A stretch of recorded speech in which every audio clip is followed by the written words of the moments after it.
Alright, what's up, vinyl community? Went to the record store earlier, got some goodies. Still got my record store day bag from 2021. This one's pretty nice. So, this one I've been using.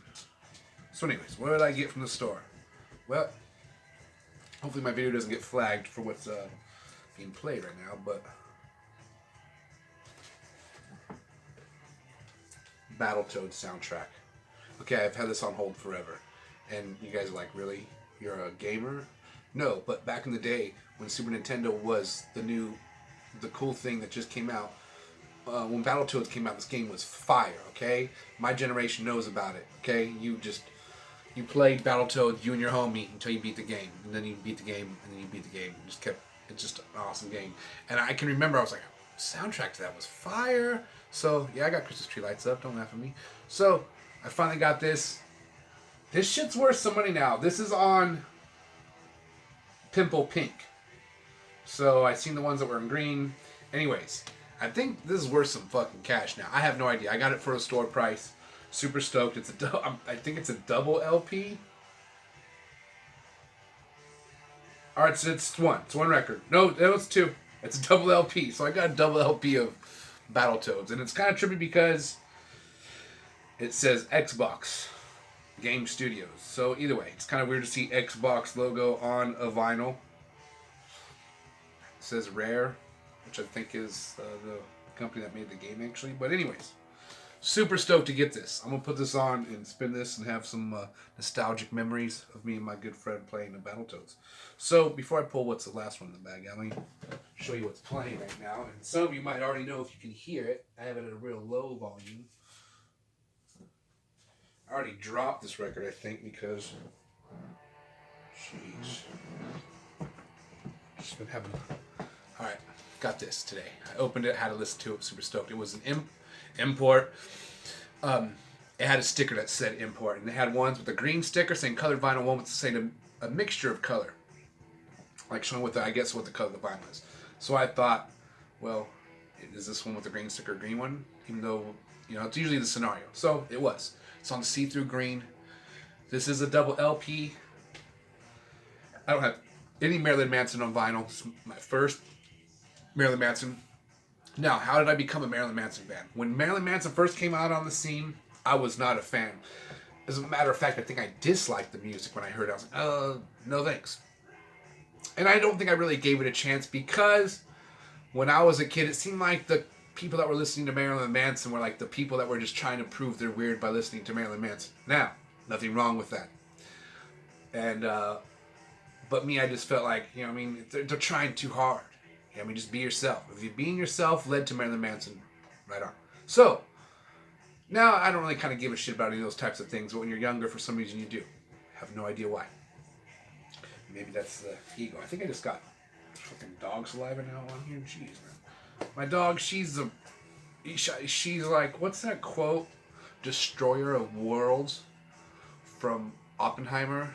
But it's a quote from something he's talking about. That's what she is. But I love her just the same. But, so, got this.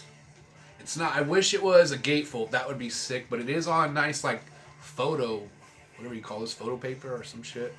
Now, back to how I wasn't a Marilyn Manson fan, how I became one.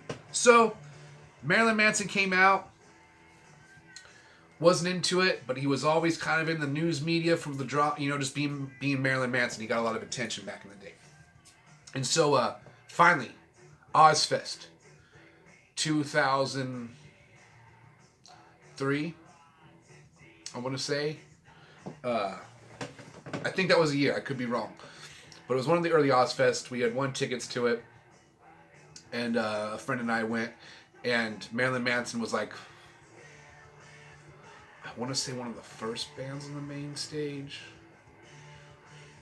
Maybe not one of the first bands on the main stage, but he was one of the, one of the top dogs on the main stage, I guess, if my memory serves me right. But it wasn't nighttime when he came on.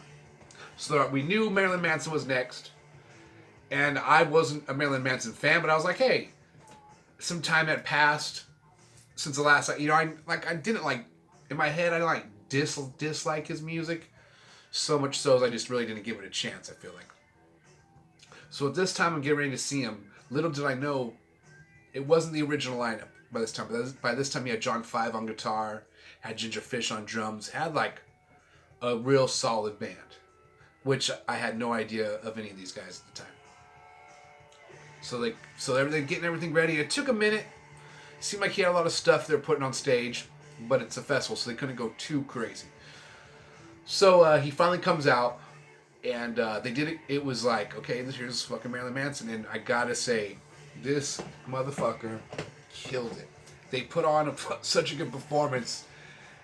Like Black Sabbath didn't even compare that later on in the night. It was like the energy that they brought, and the band sounded really solid, and just being Marilyn Manson, he had this podium on the center of the stage where he was fucking ripping pages out from the Bible and throwing them in the crowd. I don't know if it was really a Bible, but it looked, some book he's ripping pages out was meant to, I think, look like the Bible, and just doing crazy shit. He disappeared. He comes out on stage, had these fucking 40-foot long extender arms where they were like with striped shirt decorate, look like a striped sock or whatnot, going all the way. I mean, they could could touch both sides of the stage. And he just sang a whole song with these weird extended arms on.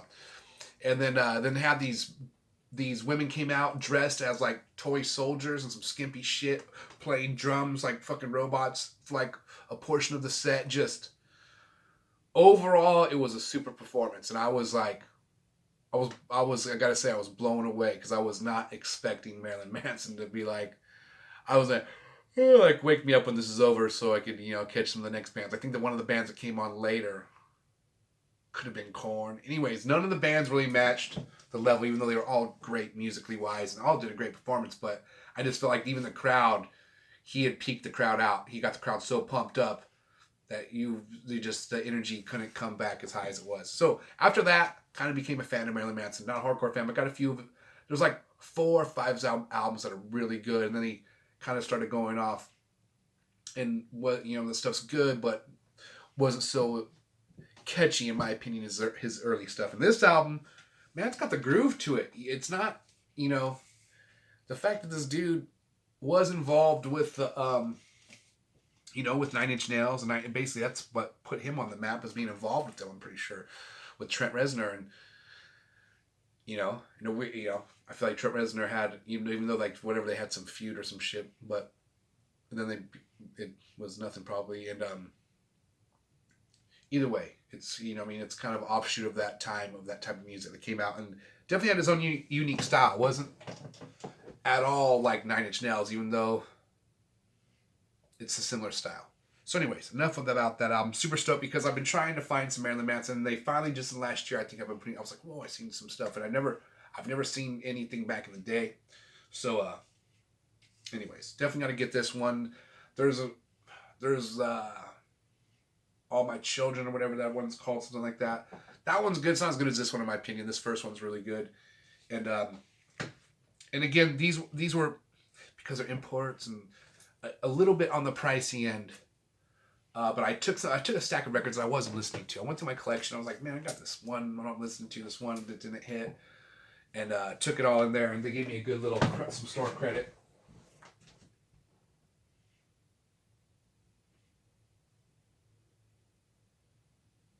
So the last record I got that I'm going to show you, sorry for disappearing there, was Spinning on the Dead Wax. The last but not least, you ever saw one of those days? Slayer, Live Undead. Now, I had this one, but it was on a pictured vinyl. It drove me crazy because I had a shit ton of Surface Noise, so took that one in there. They had a couple, I got store credit. It was one of the records I exchanged in there, or I just took it for store credit. And just got one that's on 180 gram black vinyl. The other one I had was a reissue from back in the day. It said Slayer on there with some blood splatter. It looked cool, but I hate picture records. They sound like shit, even though they look cool. When you were a kid, they were kind of cool to trip out on, but once you found they sound like shit, they're pointless in my opinion. Like, it's a decoration that plays, is like a pictured vinyl. So, and if that's all you can get that album on, that's what I've had to do. And so I didn't mind, but as soon as I seen they had this, well, I shouldn't say as soon, once I seen about a few weeks ago that they had the reissue, I was like, oh, I should go. I was just going to buy it and keep the splatter one. I was like, just get rid of the damn splatter one. I want one that plays nice. So, super stoked to get this. Now, the reason I recommend, Live Undead, I seen Richie just got Haunting the Chapel. There's only a handful of songs, and they play, I'm pretty sure, almost all the songs on Haunting the Chapel, or at least a few of them on here.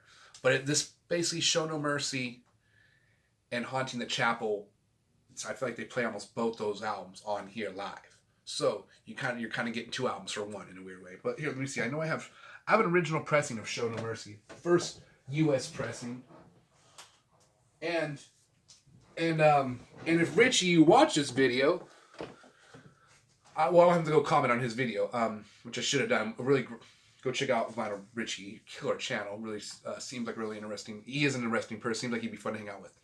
But so here's Show No Mercy, U.S. pressing from 1983, Metal Blade, first U.S. press. I also have Hell Awaits. This is an original U.S. pressing right here also.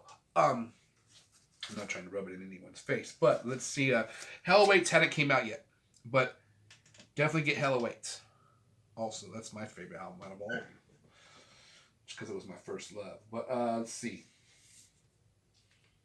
Show No Mercy. Let's see. That's their first full length, technically.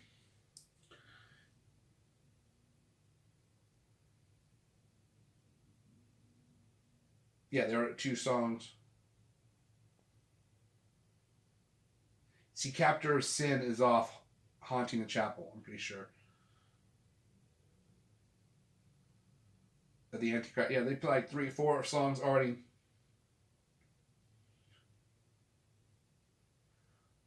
Yeah, they almost play, yeah, they're like 4 or 5 songs off of Show No Mercy on here, plus a couple off of Haunting the Chapel.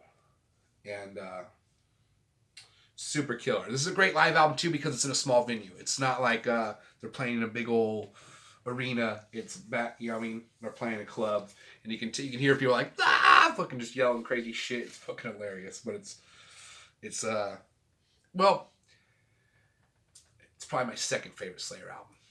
The third is Divine Intervention. Now, Divine Intervention, you have to get all the Slayer albums. You should just get all the, you know, give the ones you like, but all the ones up to Divine Intervention are crucial of having, just as a metalhead. Divine Interventions, when they switched from Dave Lombardo to Paul Bustoff, which was like, that's some big shoes to fill, and Paul Bustoff did it well, it was almost like it needed to happen for whatever reason. It's because Divine Intervention is freaking rips. It's like,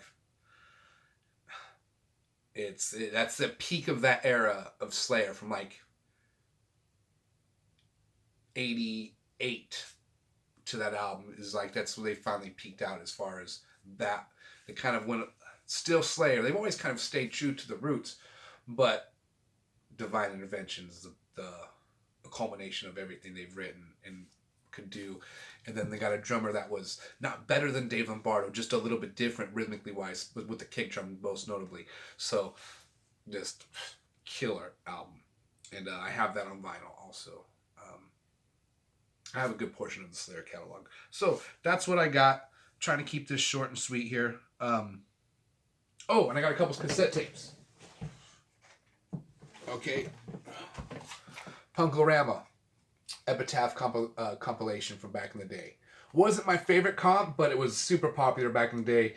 It's how I did find out about 10 Foot Pole. Because I had this RKL's on here, Down by Law, Pennywise, Total Chaos, Offspring, Bad Religion, SNFU's on here, Rancid, which I've never been a big Rancid fan, but my bass player and Hate for State is a huge Rancid fan. I don't hear him play so much now, but I know he went through a Rancid phase. And then Offspring Ignition, their second album. Some think it's their first, but it's actually their second album. And has a song, Dirty Magic, fucking killer. Probably one of my favorite songs by Offspring. But super stoked to get this. I don't think I had this on CD first. I didn't have this on cassette tape. By the time I got an Offspring, I got this on disc. So I do have this on vinyl. So now to complete, I have it on disc. And just to prove to you, because just in case Bob Bradley's watching this, and then he's like, fucking, Ty, do you really? Like when you said you had Eye Against Eye, and you didn't? Yep, Bob got me that time. Go like and subscribe to Bob Bradley. Amazing guitar player, and got a collection like you wouldn't believe. Offspring Ignition on vinyl. Super good. Finally got it on cassette tape. So, hopefully it's an album I have before Mr. Bradley. freaking damn, dude. So what's funny when you show people, I like when they do it. You see some of Bob's collection, but I don't think that's his whole collection behind him. I'm sure he's. I got to go check out a Record Room tour if I haven't. I apologize yet from watching that. If you haven't posted, I'm gonna have to go do that right now after this. But so you're like, see, he's got a big collection visually, but I'm thinking he's like, I think he's bluffing. That poker face right there. He's like, that's all I got, which is a lot. And then he's like, another room full that he does, that lock and key. It's in a portion. It's like a bat cave nobody knows about. Fucking does the face recognition system, and he has to show one of his guitars, and then it lets him in. And Bob's probably gonna laugh if he sees this because he's like, "That's partly true, Ty." And I don't know how do you know this much info about me? I've been examining. I've been just seeing what's going on in the background of these videos. All right, guys. Man, I'm the person that was like, obviously the class clown, and nobody gave a shit. And but got to keep that higher energy going. So cheers to everybody in the vinyl community. Happy holidays, Merry Christmas, all that great stuff. I love you all so much. I hope you're having a good time now, even though the holidays is rough for a lot of people. So if it is super rough, I hope this video makes your day a little bit easier. Stay positive, play lots of vinyl, and comment on some of these records if you have them. Lates. Bye.